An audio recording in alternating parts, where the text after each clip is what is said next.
Ladies and gentlemen, it's the moment you've been waiting for. It's a conversation that must be had today and not tomorrow.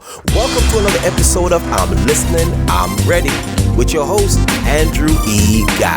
Let's talk about it.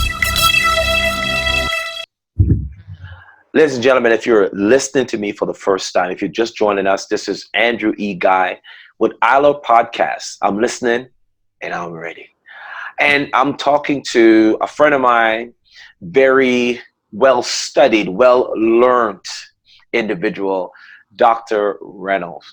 And Dr. Reynolds is out there in Los Angeles, and we're just getting some information to help you, our viewers, our young ladies, black ladies, whatever color you are, just to help individuals to get them on the next path, to get them to understand being and be. The be part is just the copy. I see something, it looks attractive, everyone is doing it, it's popular, everyone's talking about it. Why not? Why not? I can be that. But what I often stress is that become part, because become is a process. Be, I can just be that. And a lot of people believe that you can get the success that another person has by just being that. I can just be that. I can be the rapper. I can be the basketball. And that's why when I ask individual, when I go speaking at the schools and universities and stuff, I said, let me ask you a question. What do you want to do? I want to be. I said, oh, you want the letter B, or do you want to make honey bee? I said, it's better to be the honey bee, because there's a process to making the honey that people are going to consume. But if you just want a B letter, anyone can pick that up. You can type that. It's ready-made.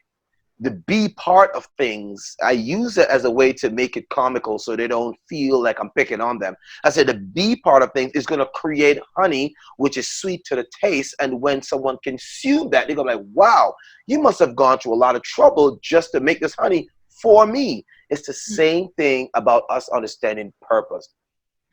Let's take the honey route. You know, there is no taste to you if you just copy somebody else. And taste meaning your personality, your strengths, you know, all the things that you've been through, your life stories. Because when you start to talk, these are what's going to, you know, there's a phrase in the Bible that said they're overcome by the word of their testimony. So people don't want to know what you have anymore. Nowadays, individuals, they want to, what have you been through? Tell me about your story, because I know that if you made it, then I guess what? I have a chance. And so that's what we're talking about. How to be authentic, the authentic you, that when you are reflected to the world, whether it be on Facebook or social media, and they see you, is there more to your picture than what they're seeing? And so I am excited about this conversation that we're having. Is there a time when you felt that the purpose was too much for you, or the calling of psychology was too much? It was too big. Like, who am I? That's a good question.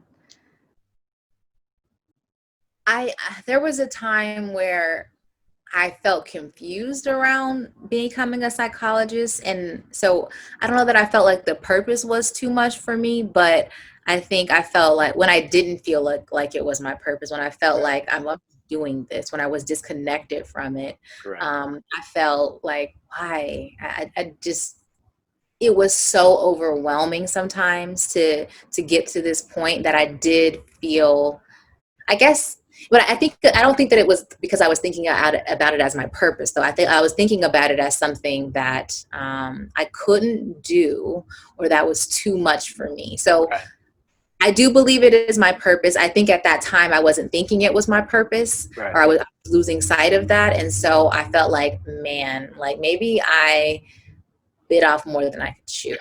Maybe I am not meant to be here. Maybe, you know what I mean? The first year that I was in grad school, or not in grad school, the first year I was in my PhD program, almost every day I woke up trying to figure out how I could get myself out of this program without ruining my life. And because I couldn't come up with a solid plan, I just kept going.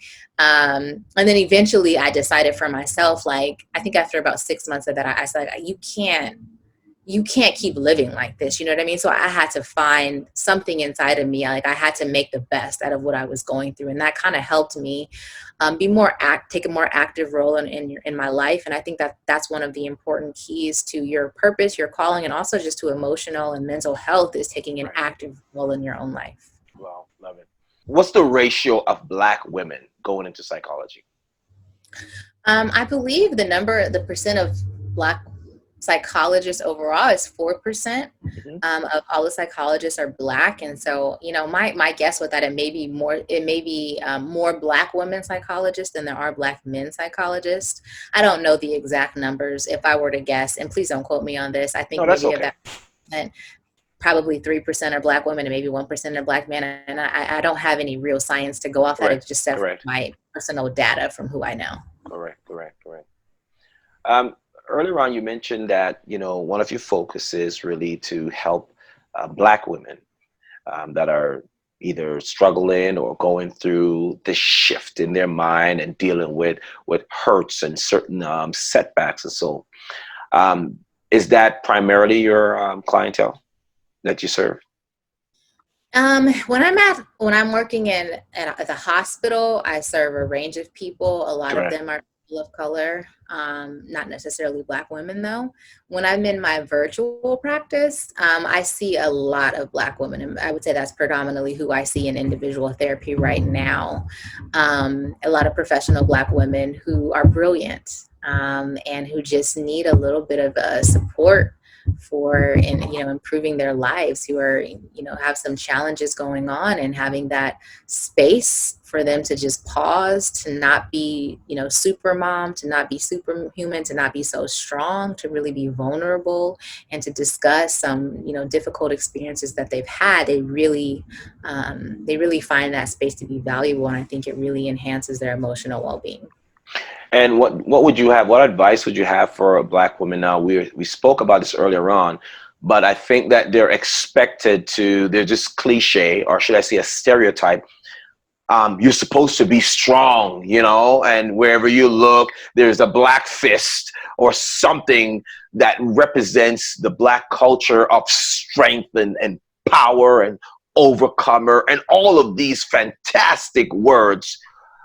But the process of becoming, of embodying this strength, so to speak, it's a process and it's a long ordeal. But I think more time it's overrated, because behind this strong woman or this strong Black man is a lot of issues that are probably not resolved, past hurts, present hurts, and those affect future successes and how we get to our destiny. And it invades and it erodes from who we are as individuals. And so we try to cling to tradition, so to speak, so we can make it through. Well, I don't have a good sense of myself because I'm not strong as the profile that people are expecting me to be. So now let me hang on to something that mama did or daddy did or how they lived their lives. So now we're stuck in tradition and we can't really find out who we are, and then we miss purpose. Everything gets eroded. And so now we're now faced with, what do I do? So what do you say to those women who are trying to live up to the hype of, oh, you're strong Black woman, strength, so to speak? Yeah, I mean, well, I would encourage them to really consider the costs. Yeah. Oh, I love it. I think for Black people, and in particular for Black women, is that it's overutilized. It's kind of like the thing that we always go to, and I'm not faulting, Black women or Black people. I think that we were it's a survival skill that we've learned I love it. To utilize in order to make it through oppressive society. So it makes sense. The issue is that it does not make sense to use it all the time. So the way that I like to think about it is, if you experience some sort of trauma, then you may need to do some sort of survival skill, for example. So if I'm, if there's a stressful situation, if I'm going to be attacked by something, then I need to have my blood, pumped to the parts of my body that are going to keep me aware of me. My eyes like this. I need to be able to kind of like focus in on that really difficult thing. But I can't be like that all the time. And I for sure should not be like that when there's no longer a stress going on. So if Black people or Black women are enacting strength during a particular time that they need that, Right. fine. I'm here to tell you not to do that. But I think what happens is that we disallow ourselves to be vulnerable all the time, or most of the time. We disallow ourselves really to be human. I think what happens is that strength undergirds our humanity. Correct. And if we're human, then we're not going to be strong all the time. If we're human, we're going to experience the range of human emotions. And I believe that each of us should honor our humanity by experiencing the range of human emotions, and also experiencing support from other people, also being able to lay down our strengths, to be vulnerable and to share what we're going through, and to say, hey, I can't take all of this because all of this is too much. I just love it. Ladies and gentlemen, if you're listening to me for the first time, this is Andrew E. Guy.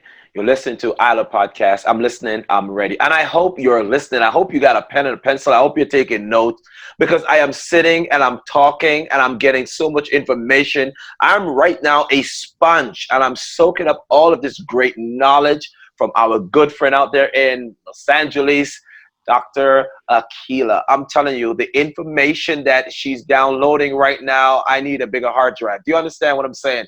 I am so excited.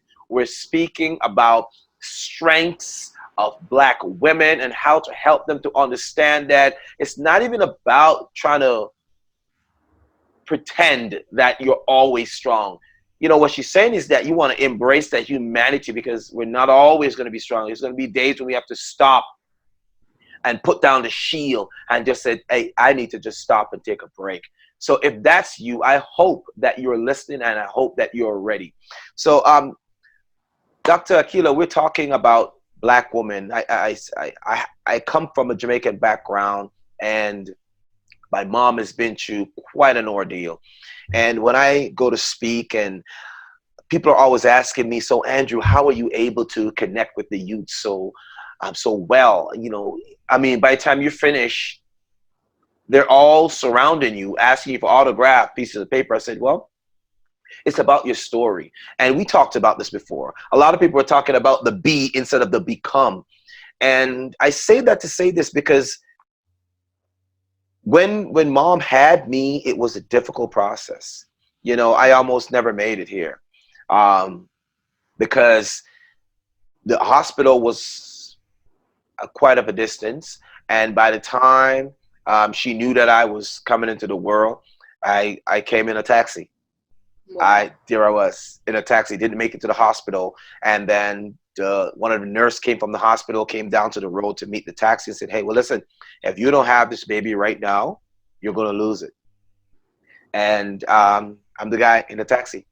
And so I tell these individuals, I said, the process that I have been through, I said, it has not been easy. I said, there are times where I couldn't even read. I was frustrated. And I said, I couldn't read until I was like 14 years old. And it was like, what? You please, no. And I said, that's what it's about. So it helped me to become vulnerable. Yes, I'm this author, I'm this speaker, I'm this podcaster, and I'm this father and husband. I'm doing all these different things. So I'm expected to be strong because I am a Black man, right? And I said, there are times where it's not about the label that we put on ourselves. We need to understand that we need to embrace that vulnerability so people can walk in our shoes and know that it is okay to be hurt sometimes, and should I say be injured sometimes, and still survive the injury. So what I want to talk about right now, I want to kind of switch the topic a little bit, because I know we talked about your journey, but did you have a mentor or anything along the way? Was there a mentor that just kind of made this all possible for you? I feel like I've had a few mentors along the way. Like Mhm. I've met some really incredible supervisors in a lot of different capacities, and advisors to me that have been instrumental at very difficult times, and also not so difficult times, but just times that I was really um, open to being molded. So there are just a couple of people that I can think of along my journey. Like in New York, I had a professor who I felt like really saw me. At that point, I was at Columbia in a master's program, pretty quiet, pretty shy. I was trying to, to learn my voice, or to get my Right, voice. right. And Dr. Smith is the professor there, and I was on her research team. And for some reason, she put me in the in the ranks to speak at my commencement ceremony. Oh, And wow. if anyone who knows me, like when I was a child growing up, me speaking in front of people, like not Akilah, like I could not do it. I didn't have a label at that time, but now if I think about it, I would probably describe myself as pretty socially anxious, Yeah. especially as a child. Wow. Just anxious in general, but very socially anxious, to the point where we'd have speech contests every year. And like leading up to that, I would be so nervous and afraid to speak in front of crowds. And so for her to see me in that particular way, it was something that I had always wanted to do my entire life. Like I spent my life trying to be able to speak in public because it was always so hard for me. Wow. So she was someone that saw me and that pushed, put my name in the hat, and then I just kind of went for it. And here I am speaking in front of my commencement with 1,000 people. And like, I don't even know how I did it, You made it. I made it. It was crazy, and it was exciting, and it was a big moment for me because it was like my lifelong dream to be able to talk in front of people like that. And then I've had other people along the way who just really saw me. Dr. Chibueze, she's a supervisor I had in Houston. She gave me one of my first practicum training sites there. Probably one of the younger students who were able to get into that training site. And she really just, I felt like, helped develop my skills in this profession. She was a Black woman that I could really look up to at the time. She was relatively young in my eyes to be where she was at. And along the way, like, she's just, if I need her, I could call her right now. And just being able to see her do well in the setting that she was at, but also have her own business and just be a well-rounded person. Right. And so I've had a lot of key figures in that life, in my life along that way, that really helped propel me to where I am today. Okay. Now, at this particular time in your life and point in your life, do you consider yourself a success? It's a tricky question. Yeah, I don't know that I always stop to really think about it like that. Right. I celebrate my feats along the way. I think because I have so much more that I want for myself that I don't know. Like, I mean, my dreams are so big and so real. But I would say that I'm extremely grateful to God for the place that I'm at right now. And I feel like to be where I'm at and to have done the things that I've been able to do, I do feel honored and blessed to be where I am right now. So I guess. How would you define it? How would you define success? And this particular is for those individuals that are watching and they're wondering, they see a doctor, a Black doctor, so to speak, a female Black doctor, a strong Black woman, right?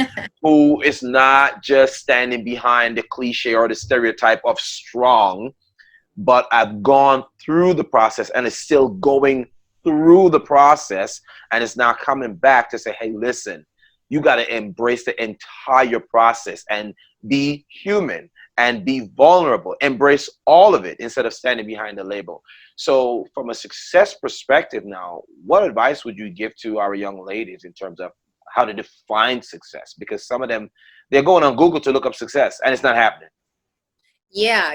And I think I even had to learn this, because for me, I think I would think of success as like, I have the things that would define success, like the material things. Correct. And continuing to do some more soul searching about what I want my life to be like wholeheartedly. A calm mind, a calm spirit. To me, that's success.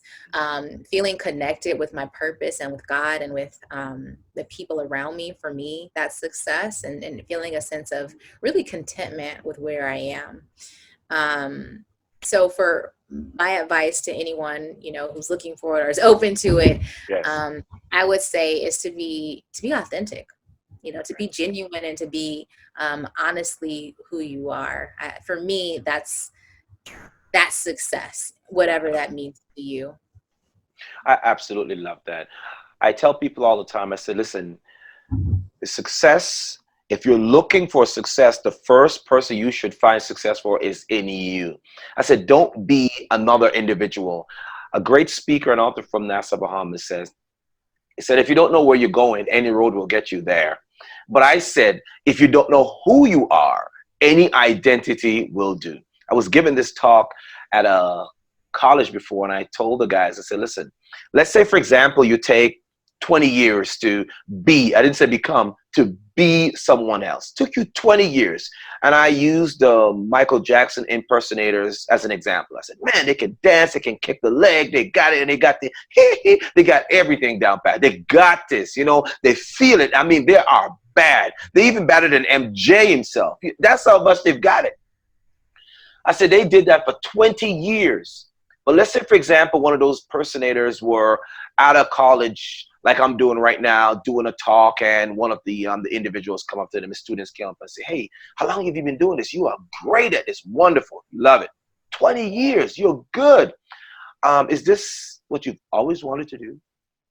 And then the impersonator would say, well, I just kind of stumble upon it. So if you took 20 years to be someone else, and let's say, for example, you were at the concert or you're at this, whatever you're doing, performance event, and then someone asks you that question, and then somehow the bulb go on, and you realize that is not you, you're going to have to take 20 more years to go back to find yourself. And by the time you get there, it's now 40 years. So 40 years have been spent on be somebody instead of becoming.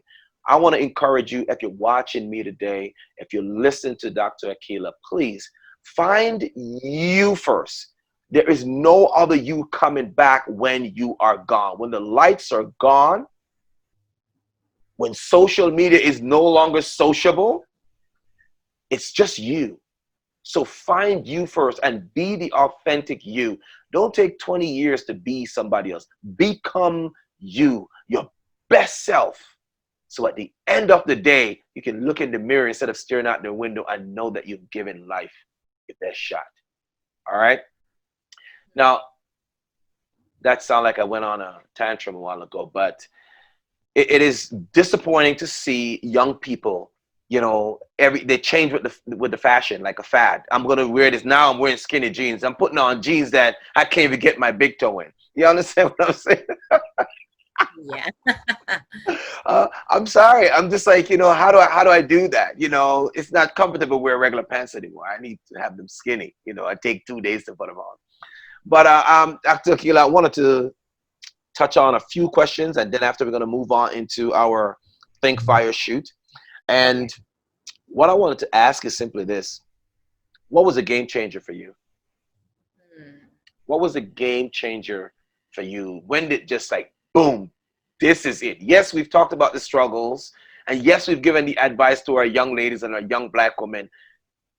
What was a game changer for you? This is it, and I'm going with it, and I'm not turning back. What was a game changer? I would have to say that I've recently had my game changer. Like Congratulations! Yay! Like in the last, I would say even like this since this summer. Nice. I have, you know, I ended one job, I started 2 new jobs.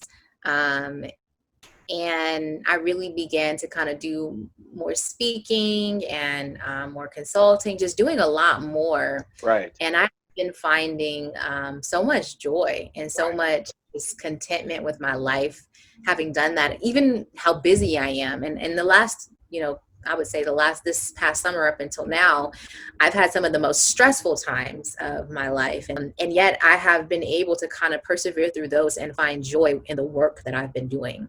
And this work has been so soul fulfilling for me personally. And I hope, you know, for other people who I come in contact with. And so this has been my game changer, that like, how I was living life before, particularly how I was being a psychologist before, that wasn't working for me. And it was like, this was the place that I always knew I should be. And this for me is the direction that I should be moving in. And I'm reminded of that like weekly, the more opportunities that come my way, and just the feeling that I have in my heart that like, no matter how busy I get and sometimes how stressful it can be, like once I'm doing the thing, whatever that thing is, I'm like, this is it. Like, thank God I finally I'm arriving and I'm moving forward. It feels really good. I love it. I love it. You know, I am learning so much, you know, because I want to get into the field of psychology too. and I'm learning so much. So please, keep your phone, because I'll be one of those individuals that'll be calling for some advice about what do you think about so and so. But in terms of this interview, I want to ask a few more questions, and then we're going to move on. Okay. Knowing what you know now compared to what you knew then, Hmm.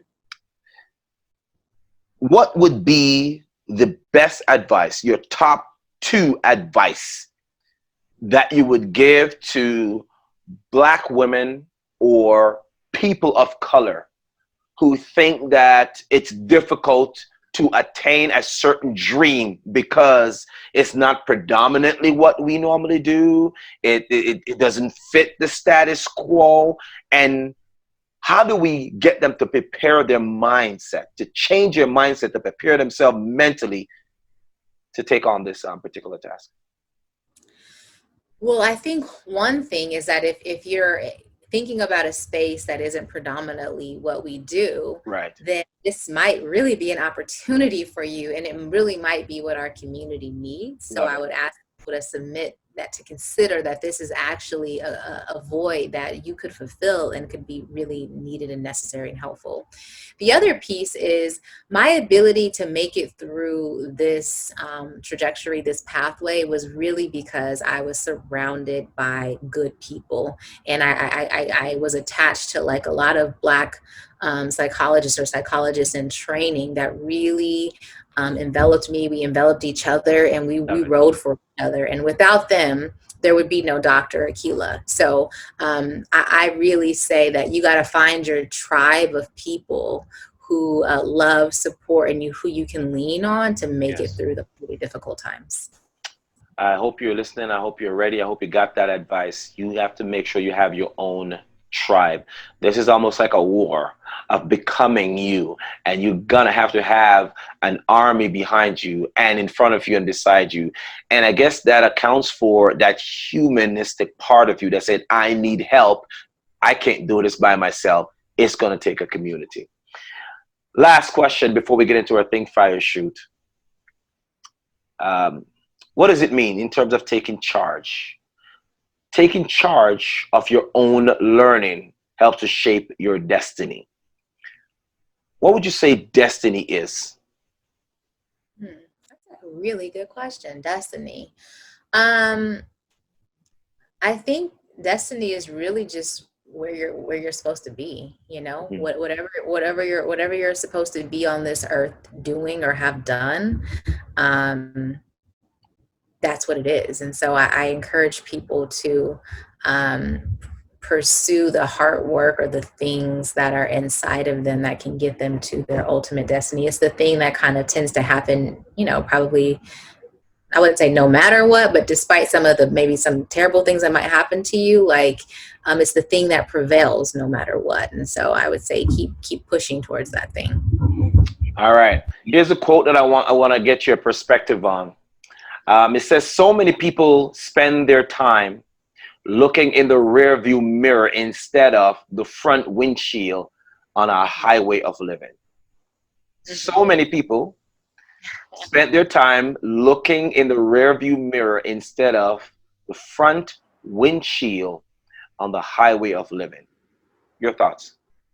I've been in a situation where I was so concerned about like someone in the back of me. Like, Yes. I had hit in the back of me before. So I used to like focus so much of the rearview mirror because I was so afraid of what was going to happen behind me. I was like looking about what was going on, that I've almost rear-ended people in the front of me. I almost caused an issue for what was coming ahead of me. And so I Yes. always think about that experience. And for me, what it means is that what's happened behind you, it's happened. It's already there. You know what Yes. I mean? And so by focusing so much on what's happened behind you, you could really kind of run in and really kind of mess up what's happening ahead of you. So Right. I wouldn't, and honestly, that mirror in the back is so small Oh, you got it. I love it. Oh my um, gosh. that you're getting a very small skewed picture. And Yes. when you look at the front of you, it's so wide and God, there's so much ahead of you. So I would encourage people not to let whatever that small picture behind you, not to let that really mess up the view and the opportunities that you have ahead of you. I love it. You know, of all the guests that I've had, and you're the first one that got what I was asking. Oh, You are the first one. The rear view mirror is so small. And the further ahead you go, the smaller the objects in you in the back becomes. It's like being injured or having a hurt. Happened yesterday. If you just keep living, it will be next year. I mean, last year. And if you just keep on living, it was like, oh, 20 years ago. But the view from the front is so much larger. Your future is bigger than the past that you're coming from. Love it. You absolutely. nailed it. You absolutely nailed it. All right. It's time for Think, Fire, Shoot. Okay. Now, Think, Fire, Shoot basically is where I ask these series of questions I may give you, and you got exactly 1 minute, and you only Okay. have 15 seconds to answer these. You get 4 of these, okay? And you're a smart individual. I know you're going to nail this. I'm counting on you, okay? You got Okay. 1 minute and 15 seconds per question, okay? It's called Think, Fire, Shoot. So before we do Think, Fire, Shoot, what I always do is that's where I read your bio to get Okay. people to understand who is doing Think, Fire, Shoot. And then after I'm finished, then I'm going to let you say your name and what you do. And then after, you're going to go into Think, Fire, Shoot. And after we finish that, we're going to let you plug what you do, your conference, whatever. Doesn't matter. Anything that you have for the people, go ahead and let them know. All right? All right. So let me start. Make sure I get everything here. Ladies and gentlemen, I'm sitting here and talking to a great friend of mine, a smart individual, strong Black individual, Black woman, entrepreneur, speaker, psychologist, a medical professional, wellness specialist. She's simply amazing. Okay. And who is that individual? Is Dr. Akilah. She is a licensed psychologist in Los Angeles, where she works at an academic psychiatric hospital and in a private practice at the Black Girl Doctor. She's also the co-founder of SBW Wellness Collaborative, a research-based wellness organization that focuses on fostering holistic wellness and redefining strength among Black women. Dr. Akilah specializes in child psychology, parenting, and wellness among professionals. She believes psychology has the power to transform lives. To that end, she is passionate about empowering people to live the life of their dreams by encouraging mental health and wellness. Ladies and gentlemen, Dr. Akilah Reynolds, and it's time for Think, Fire, and Shoot. All right, are you ready? Shoot. I like it. Just go ahead and shoot. Go ahead. All right. Dr. Akilah, go ahead and introduce yourself. Tell them who you are, and then we're going to get ready for Think, Fire, and Shoot. Go ahead. My name is so-and-so and so. Ready, go. My name is Dr. Akilah, and I am a California girl. People also call me Dr. Sunshine. That's shout out to Lawanda, who gave me that name. All right. All right. We're ready to go. All right. So 15 seconds on the clock. And the first question is simply this. So people say, go.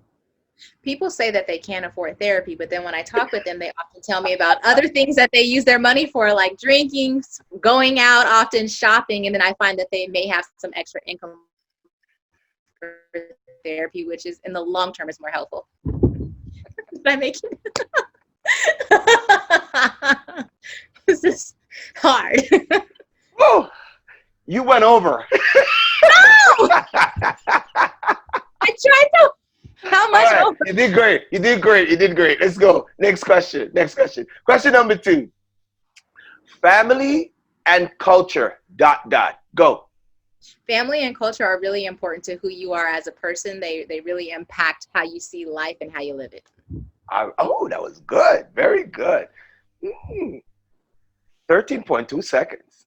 Not bad. Very good. Hey, you're below the 15. All right. Question number 3. Background, past, present, future.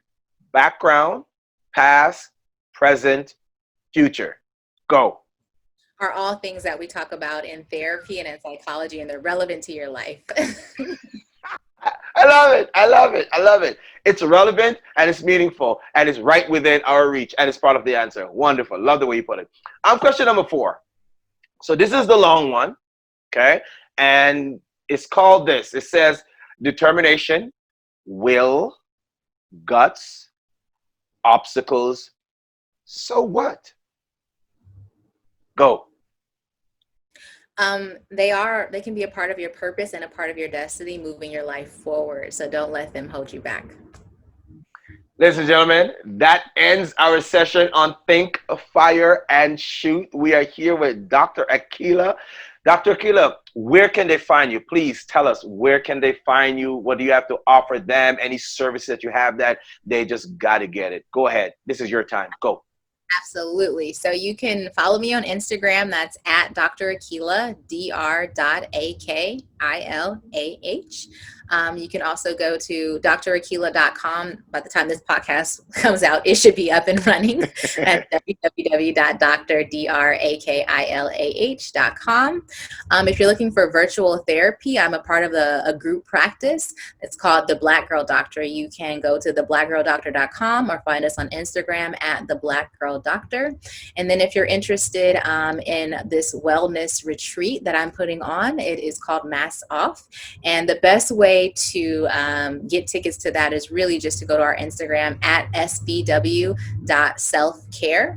And if you go there, you'll find the link to our Eventbrite, or you can email, you can also contact me directly or email us at sbw.selfcare2 at the number 2 at gmail.com. And then we'll send you a link to the website. Wow. Ladies and gentlemen, it has been a slice. I don't know what kind of pizza you eat, but for me, it's got to be pepperoni and pineapple. I love it. The mixture is amazing. But we have been conversating with, just sharing information with Dr. Akilah, a specialist, a licensed psychologist from Los Angeles, and she's simply amazing. I want to tell her thank you so much for just joining us on this episode of ILIR Podcast. I'm listening and I'm ready. Thank you so much, Dr. Akilah. Have yourself a wonderful day, and thanks for joining us. Okay? Thank you. It's been a pleasure. All right. Thank you so much. Take care.